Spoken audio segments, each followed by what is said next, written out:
We are talking about ZACHXBT's investigation of 2 influencers that he's accusing of doing a pump and dump scheme on these new cryptos, actively asking for this and then dumping on it without actually kind of screwing over the crypto founders too. So they weren't necessarily in on it.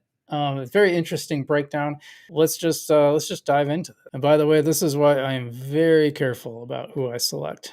I've been working with NFD for a long time before I put them on the channel. Okay, ZACHXBT says part 1 of a breakdown into how Trader NJ, this is Trader NJ, he has a YouTube channel. That channel is down right now, by the way. We'll show that in a minute. And Petabyte Capital, who says he's a crypto connoisseur and investor. And the breakdown is how those 2 have deceived multiple projects by leveraging the names of other influencers to obtain free tokens from Cbot and Babyshib to dump on followers undisclosed. And I want to say before I start this that I get sponsorship requests at least 2 a week, and they're always like some scam project, some thing that's gonna be launching, or is basically like a website and a promise.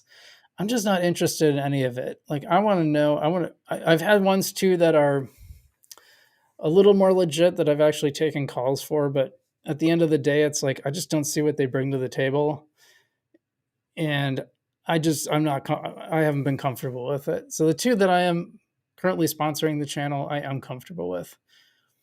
All right, but anyway, enough about me. So this is PETA in New Jersey talking with Babyshib. PETA says he lists all these people, all these other influencers. He says, all in all, we could potentially have reached up to 2.67 million organic followers.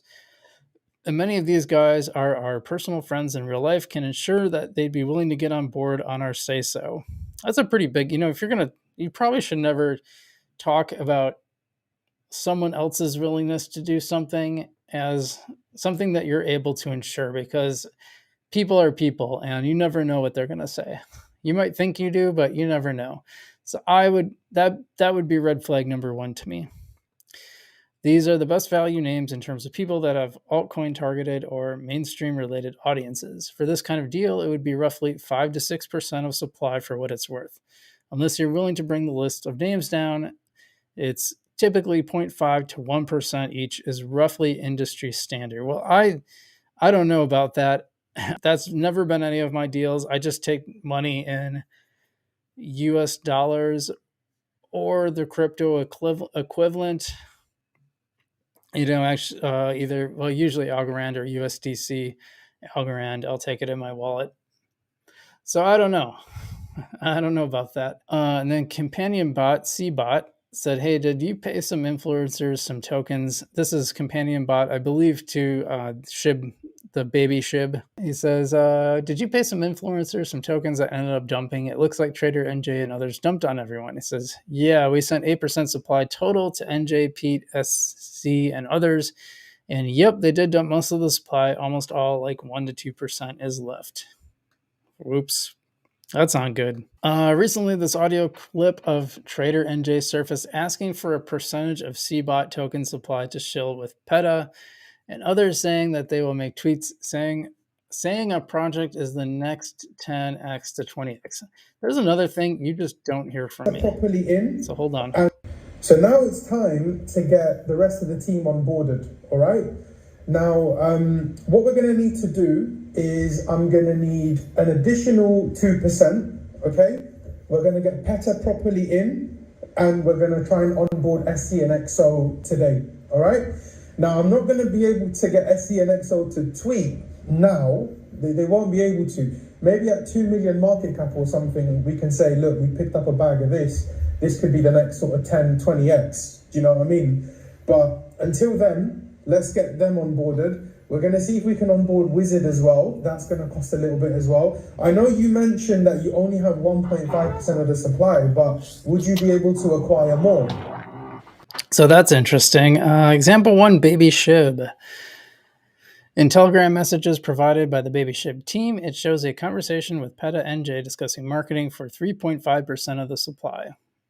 They even claim to have no intentions of selling anything anytime soon. NJ and provide both wallets to receive tokens. I don't think we need, you get the idea. You can read that.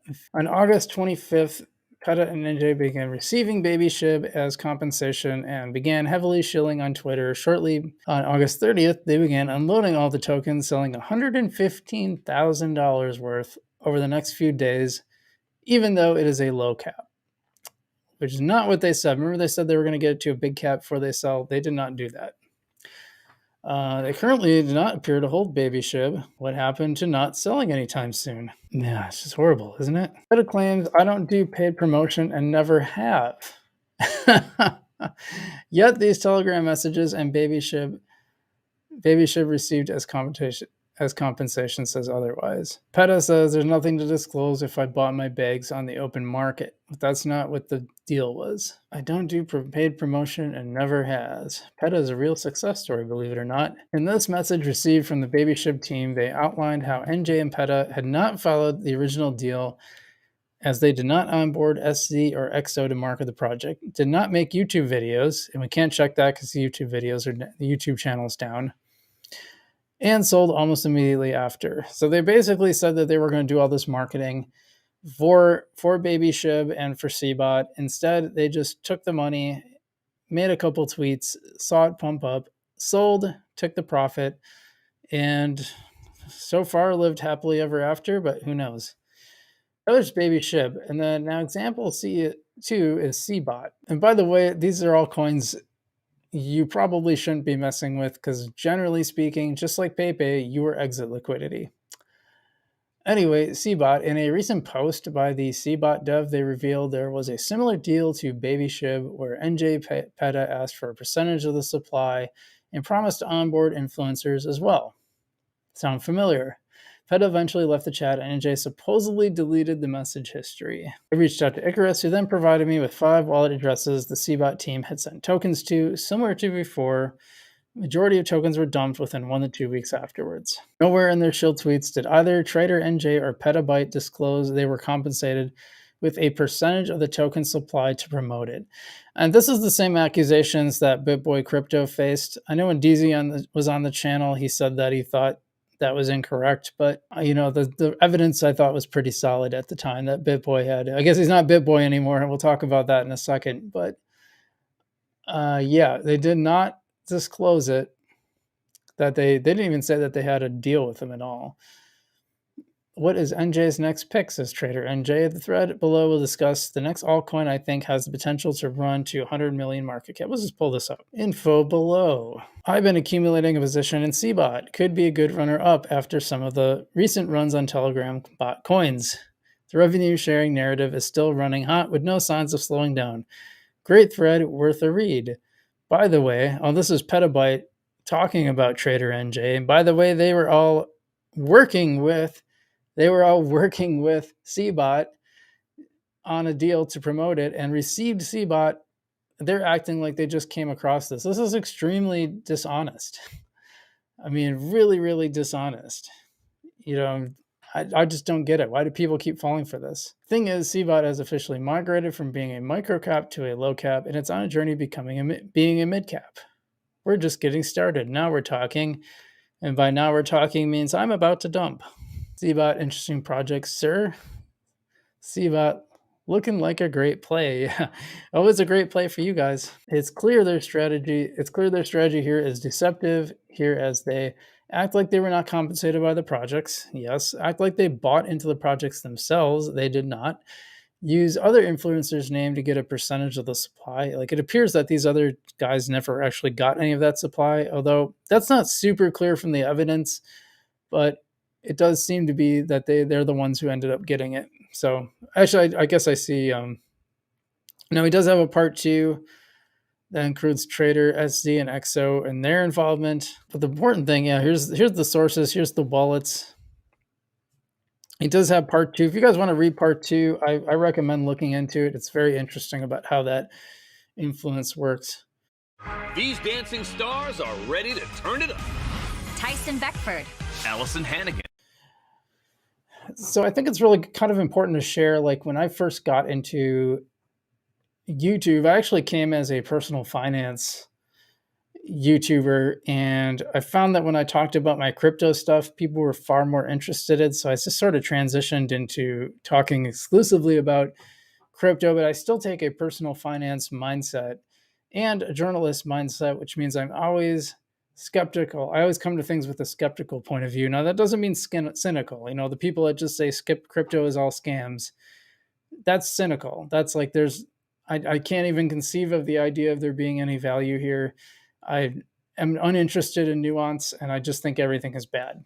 That's not how you should be, but you shouldn't be like, oh, all this stuff is great. There are no scams in crypto, because there absolutely are. And since it's new, it means the new part is usually when the worst scams occur, because we haven't developed defenses against them.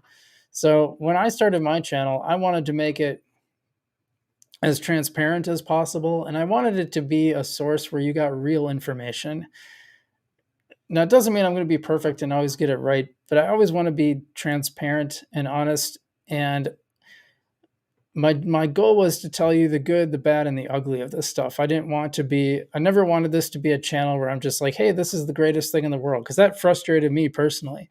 I got so sick of watching these videos about how easy this thing is, and then I go try it out for myself, and it's not at all easy. There's all kinds of bugs, and it's a pain in the butt, and that really frustrated me. So that's why I just do it live on the channel. Like when I do these experiments, and haven't done one of these in a while, but when I would try out a new protocol, I would do it live on the channel and just say, like, here's what it is. This is how hard it is. Or not necessarily live, but I would just do it as part of the filming. I would film myself doing this first time, no pretext. I didn't read about it. I just came as a new person because I wanted to show you, how does this work? And I also knew right away that I had to be really, really careful about stuff like this, what I accept. And I just won't hype I won't hype a project's coin value. I'm just not going to, if it's just a coin, I'm not going to do that. I'll hype a project. If I think the project is cool, I will talk, not even hype, but I will accept long-term sponsors, because we build a relationship over time. I don't want the quick, hey, here's a video on this thing. I'm not going to do that. So that's my breakdown. I think ZACHXBT, he's such an important part of this ecosystem. I'm so glad that he is doing the work that he is doing. I aspire to do that kind of work someday myself. But right now, I'm happy to report on his good work, and you should go follow him on Twitter, again, at Zach, ZACHXBT, and he's got great stuff. So